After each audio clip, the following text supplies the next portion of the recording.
At the beginning of the story, we meet Hideo, a 30-year-old man with tired eyes and a heart full of unfulfilled dreams.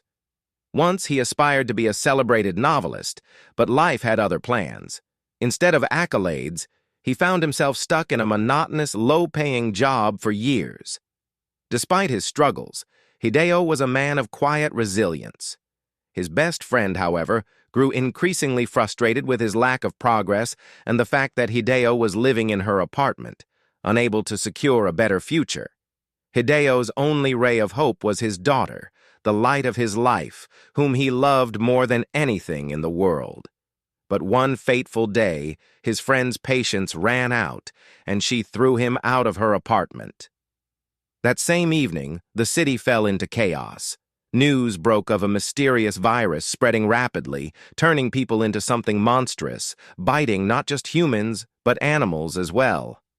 Panic gripped the streets as everyone was ordered to stay indoors.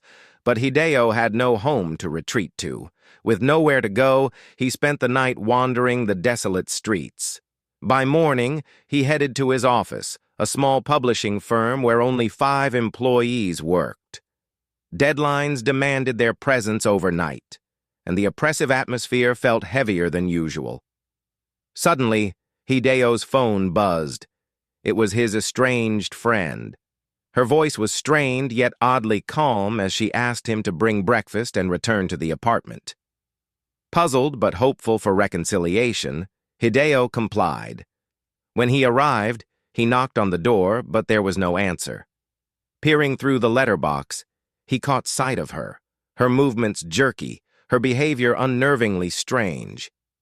When she finally opened the door, Hideo froze in terror. Her once familiar face was grotesquely transformed, her eyes hollow, and her lips curling back over jagged teeth. She lunged at him with an unnatural ferocity. In a desperate struggle, Hideo managed to push her inside and slam the door shut. But her newfound strength was terrifying. She kicked at the door, splintering it, as if possessed by a demonic force. In the struggle, her teeth, worn down from gnawing at the door, began to snap and fall out, clattering to the floor.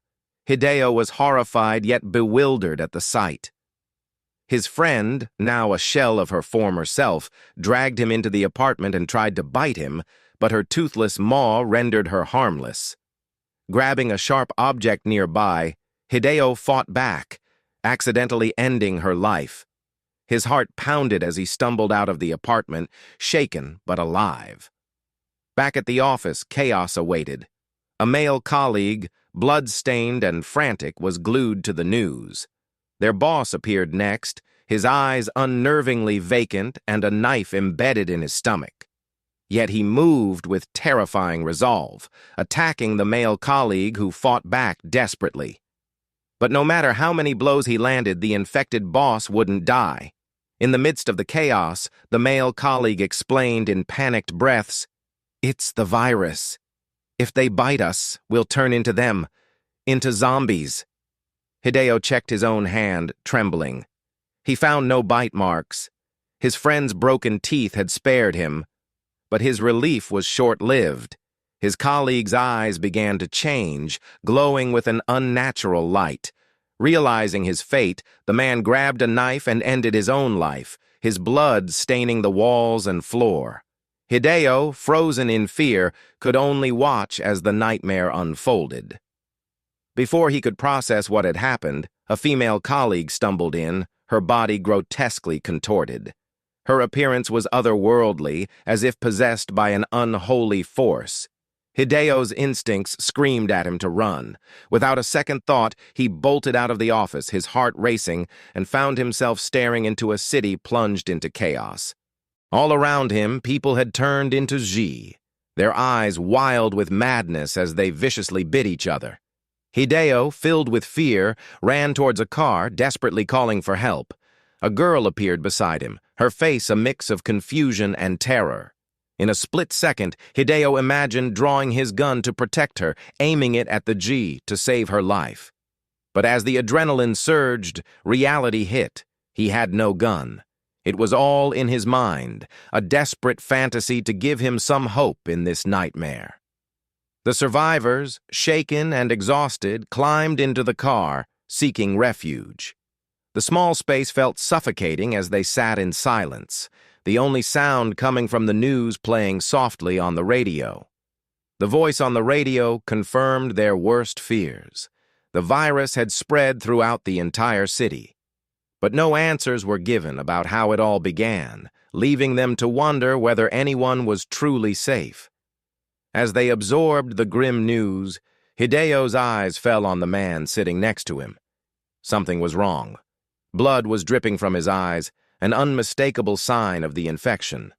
The man weakly asked the driver for a tissue, and when the driver leaned over to help, the man lunged forward and bit him. Panic erupted as the man turned on Hideo next, his teeth snapping dangerously close. In a frantic struggle, Hideo managed to throw the man out of the car, but the infected man clung to his leg, dragging him toward the open door. With a surge of desperation, Hideo kicked him off, watching as the man fell to the road, a lifeless body, his transformation already beginning. But the terror didn't end there. The driver, now visibly changing, groaned as his own transformation took hold. He stared blankly ahead, his humanity slipping away. His voice, weak and broken, spoke through the chaos. "I haven't broken many rules in my life, but this wasn't how I imagined it would end." Hideo sat there, unable to speak. His heart ached with the weight of the situation. In that moment, the world outside seemed to vanish. The driver's last words echoed in his mind as he watched the horror unfold.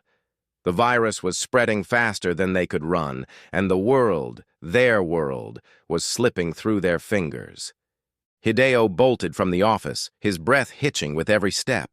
As he ran, he spotted a man standing in the distance, seemingly unaffected by the chaos. Desperation overcame caution, and Hideo rushed toward him, shouting for help. But as he got closer, his hope crumbled. The man turned to face him, his eyes glazed over with a soulless hunger. Before Hideo could react, the man lunged at him, his gnarled hands grasping for Hideo's throat. The zombie's strength was overwhelming, and Hideo struggled against its iron grip.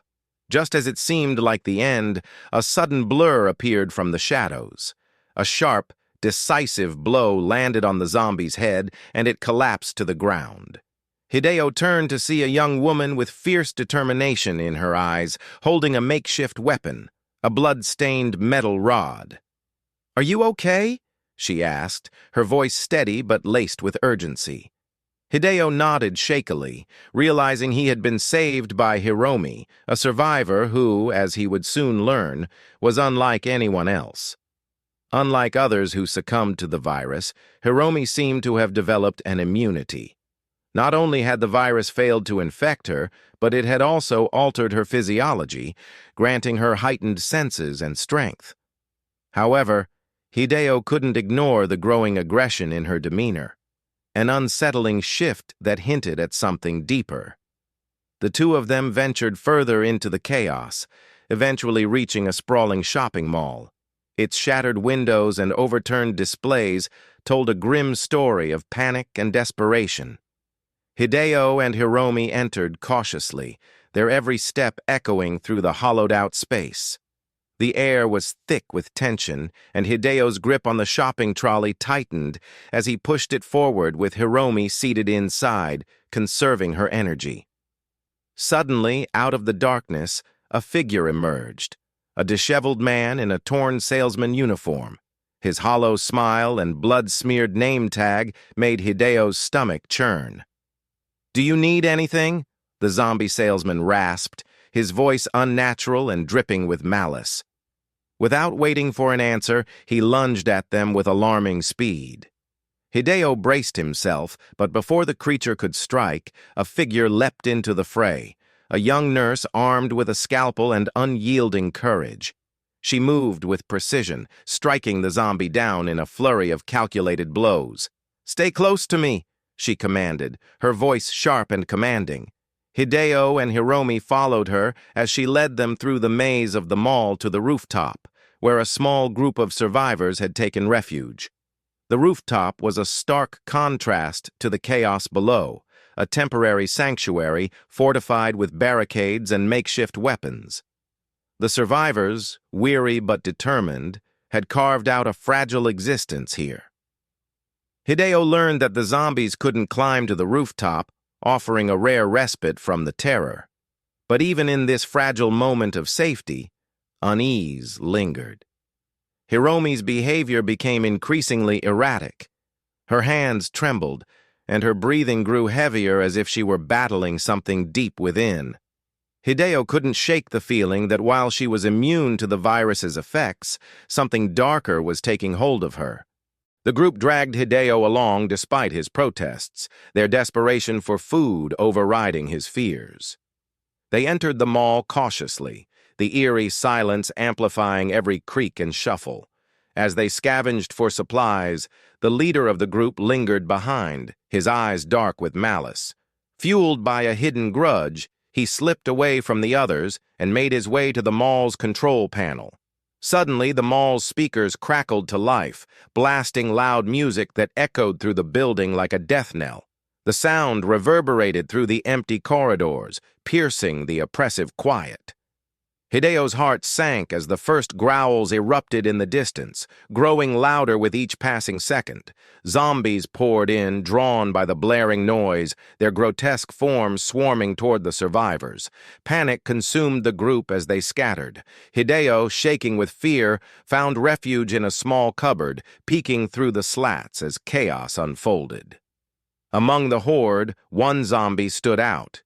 It moved differently, its grotesque face twisted into a disturbing expression of joy. The music seemed to energize it, making it faster and stronger. To Hideo's horror, it leapt impossibly high, landing on the rooftop where the rest of the survivors were sheltering. Shrieks of terror echoed from above as the zombie wreaked havoc, infecting many in its path. In the chaos, Hiromi was seized and dragged away. Despite her strength, she struggled to free herself, finally managing to slip into a hiding spot. Meanwhile, the nurse clutched her walkie-talkie, her voice trembling as she called out for help. "Is anyone there? We need backup. Now!" But the second walkie-talkie, their lifeline to communication, had been dropped in the scramble.